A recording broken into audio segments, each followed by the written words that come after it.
And I can fully appreciate how difficult and frustrating it is for young people, for anyone actually, to want to get out and do something. And I kind of initially thought, oh, the park, it's going to be full of litter, you know, and that was my kind of, after that, seeing all the crowds, I kind of thought, oh, the park's going to, it's going to get a hit. Litter is being left like that kind of frequently through summer. St. Patrick's Day is not a one-off. Our litter pickers, the volunteers that we've got, as in all parks, are doing so much all the time. And I think it was just because it's St. Patrick's Day and there were tons of people in the park, that kind of gave it a bit of significance, and that's why it ended up on newspapers, radio, and television.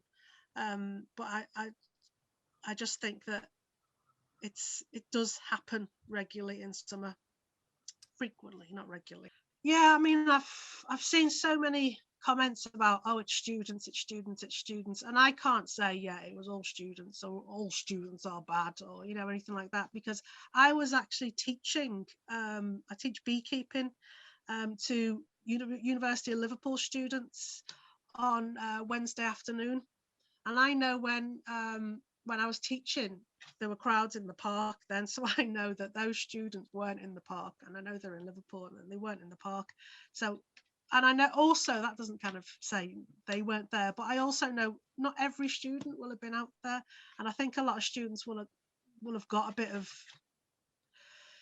bad rap, really, because of that age range, and then people assume, right, they're all students. I can't say they're all students, I don't know, but on the back of it, there's been a representative from the University of Liverpool and John Moores as well that have said, can we have a meeting and just talk about how our students can help you in Sefton Park, which is is a really good thing to come out of this. And I think once we were kind of all over the place on the media and Twitter, we've had about 40 people, enquiries, wanting to come and join the park and do litter picking. And I think about 20 of them are students, local university students, who whether they were involved in all that littering or whether they weren't or whatever, it's brilliant that we're getting more people to come and volunteer.